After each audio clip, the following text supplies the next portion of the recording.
अस्सलाम वालेकुम। मेरा नाम डॉक्टर अब्दुल्ला इशफाक है and I am working as a house officer at Farooq hospital. तो हम जैसा कि पढ़ रहे थे फर्स्ट ईयर का फिजिक्स के मैंने कुछ लेक्चर अभी तक अपलोड किए हैं। तो अब मैं केमिस्ट्री का पहला लेक्चर स्टार्ट करने लगा हूँ व्हिच इज बेसिक कॉन्सेप्ट्स।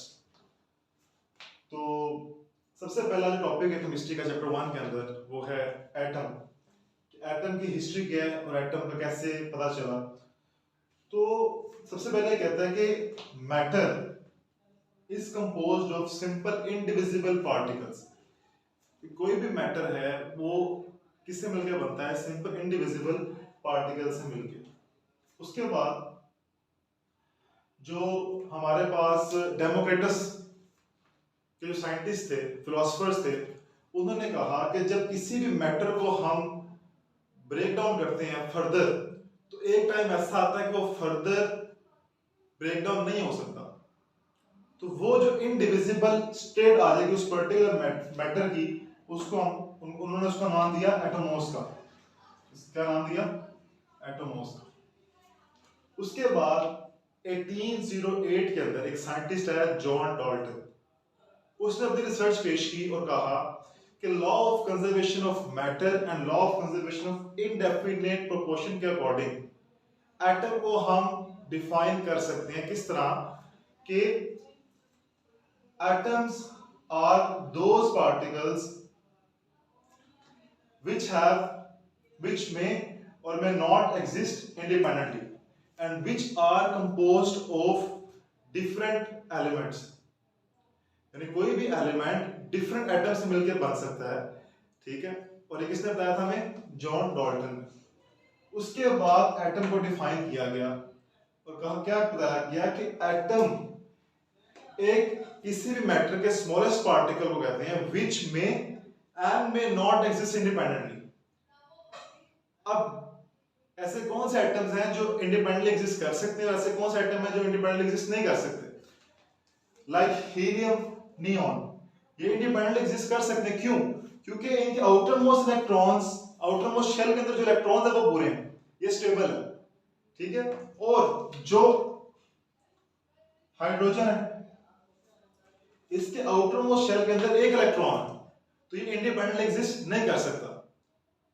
तो एटम जो है उन पार्टिकल्स को कहते हैं किसी भी एलिमेंट के जो कि इंडिपेंडेंटली एग्जिस्ट कर सकते हैं, नहीं भी कर सकते, और जो केमिकल रिएक्शन के अंदर हिस्सा ले सकते हैं, ठीक है। उसकी एग्जांपल मैंने बता दी।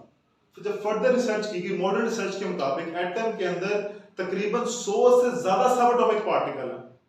न्यूट्रिनो, इलेक्ट्रॉन, प्रोटॉन, न्यूट्रॉन, हाइड्रोन, तो ये डिफरेंट पार्टिकल्स आज एग्जिस्ट करते हैं मॉडर्न रिसर्च के मुताबिक। उसके बाद जे डॉट बर्जीलियस, इसकी वर्किंग भी बोर्ड एग्जाम में शो को सुनाता होता है, write the working of Berzelius या what are the research of Berzelius. तो बर्जीलियस ने अब एटॉमिक मैसेज, एलिमेंट्स के एटॉमिक मैसेज निकाल के बताए जो कि आज के मॉडर्न वैल्यूज के सिमिलर है, मुताबिक। तो ये हमारे पास बेसिक कॉन्सेप्ट का टॉपिक था। उसके बाद बड़ा इंपॉर्टेंट टॉपिक है समझने वाला एविडेंस ऑफ एटम, जिसको मैं डिटेल से समझाता हूं आपको कि हमें एटम के साइज के बारे में पता कैसे चला। तो कॉमन सेंस है इस टाइम के, अगर हमने एटम को मेजर करना है तो हम माइक्रोस्कोप का इस्तेमाल करेंगे। तो पुराने जमाने के अंदर जब माइक्रोस्कोप का कॉन्सेप्ट स्टार्ट हुआ तो उस टाइम कौन सा माइक्रोस्कोप सबसे ज्यादा इस्तेमाल होती थी? Light microscope. Light microscope. अब लाइट माइक्रोस्कोप के अंदर जो लाइट का सोर्स था वो विजिबल लाइट थी, जो कि हम सूरज की रोशनी से हासिल करते थे, विजिबल लाइट। तो एक कॉन्सेप्ट है कि अगर किसी भी चीज का अगर साइज, किसी भी ऑब्जेक्ट का अगर साइज उस सोर्स जो कि उस माइक्रोस्कोप का सोर्स है, लाइक लाइट माइक्रोस्कोप के अंदर सोर्स है विजिबल लाइट, अगर उसका साइज उस सोर्स की वेवलेंथ से कम है तो उसको आप मेजर उस माइक्रोस्कोप से नहीं कर सकते। लाइक अगर मैं एग्जांपल दूंगा, आपने एटम को मेजर करना है लाइट माइक्रोस्कोप से, तो एटम का साइज उस लाइट की वेवलेंथ से कम है। तो अगर लाइट की वेवलेंथ से साइज कम हो जाएगा तो हम उसका एक्यूरेट इमेज नहीं ऑब्टेन कर सकते। इसी तरह उसके बाद आहिस्ता आहिस्ता जब टेक्नोलॉजी बढ़ती गई तो इलेक्ट्रॉन माइक्रोस्कोप आ गई। इलेक्ट्रॉन माइक्रोस्कोप के अंदर जो सोर्स है वो क्या है? Beam of electron. क्या है? Beam of electron. और जो इलेक्ट्रॉन की वेवलेंथ है वो एटम के साइज से कम है, जिसकी वजह से हम एटम का साइज एक्यूरेटली हमने फिर इलेक्ट्रॉन माइक्रोस्कोप से मेजर किया।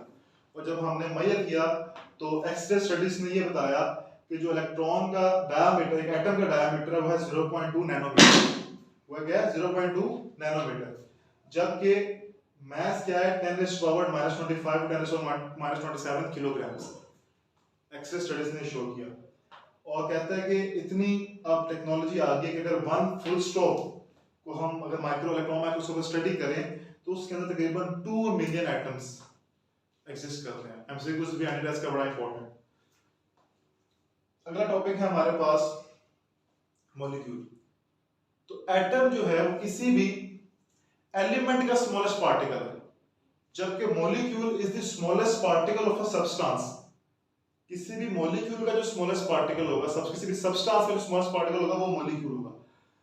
एटम इंडिपेंडेंटली एग्जिस्ट कर भी सकता है, नहीं भी कर सकता, जबकि मॉलिक्यूल हमेशा इंडिपेंडेंटली एग्जिस्ट कर सकता है। Like H2O, it can exist independently. Water is a molecule. अब एमसीक्यू एंट्रेंस के अंदर आता होता है एटमोसिटी क्या होता है। किसी भी मॉलिक्यूल के अंदर जितने नंबर ऑफ एटम्स होंगे वो उसकी एटमोसिटी होगी। लाइक H2O, इसके अंदर 3 एटम्स हैं, 2 हाइड्रोजन 1 ऑक्सीजन, इसकी एटमोसिटी 3 होगी। इसी तरह C6H12O6,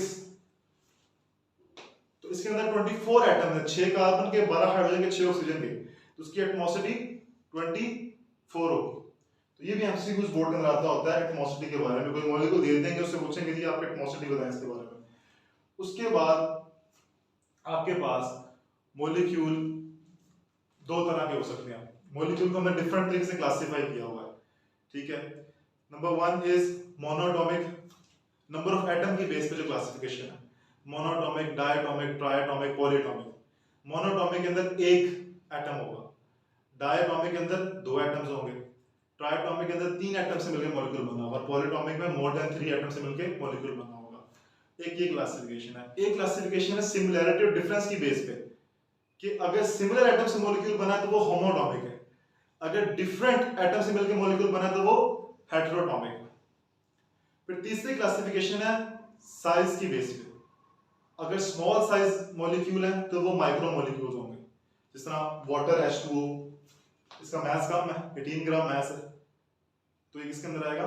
माइक्रो मॉलिक्यूल। इसी तरह जिनका साइज बहुत बड़ा है वो किसके अंदर आएंगे? मैक्रो मॉलिक्यूल के अंदर, ठीक है। उसकी एग्जांपल हमारे पास हीमोग्लोबिन मॉलिक्यूल, ठीक है। इसके अंदर तकरीबन 10,000 एटम्स होते हैं, एक जाइंट मॉलिक्यूल है, ठीक है, and it is 68,000 times heavier than hydrogen atom. तो एक बहुत बड़ा मॉलिक्यूल है। प्रोटीन, स्टार्च, सेलुलोज, ये सारे के सारे मैक्रो मॉलिक्यूल हैं, जबकि वाटर, कार्बन डाइऑक्साइड, ग्लूकोज, ये सब के सब माइक्रो मॉलिक्यूल हैं। इसी तरह जो CO2, H2O, ये हेटेरोटॉमिक के अंदर आ जाएगा, जबकि S8, O2, ये सब के सब होमोटॉमिक के अंदर आ जाएंगे। तो 3 टॉपिक्स हमने आज के पढ़े कि बेसिक इंट्रोडक्शन एटम्स का, फिर एविडेंस ऑफ एटम कि कैसे एटम का साइज मेजर किया गया, और साइज जो वेवलेंथ है लाइट की उससे हम मेजर नहीं कर सकते थे क्योंकि एटम का साइज विजिबल लाइट की वेवलेंथ से कम था। फिर इलेक्ट्रॉन माइक्रोस्कोप जिसमें हम source beam of electron use किया, उससे हमने accurate image, accurate size measure किया, और एक्स-रे स्टडीज के मुताबिक diameter this 0.2 nanometre, mass 10⁻⁵ kilogram. और उसके बाद मॉलिक्यूलर कॉन्सेप्ट है कि जो इंडिपेंडेंटली एग्जिस्ट कर सकते हैं, it is the smallest particle of the substance. तो ये आज का टॉपिक था केमिस्ट्री का चैप्टर 1। इसके बाद हम आहिस्ता आहिस्ता टॉपिक्स को कवर करने की कोशिश करेंगे। अगर आपको अच्छे से समझ आया तो इस वीडियो को लाइक करें, शेयर करें और हमारे चैनल को सब्सक्राइब करें। तब तक के लिए अल्लाह हाफ़िज़।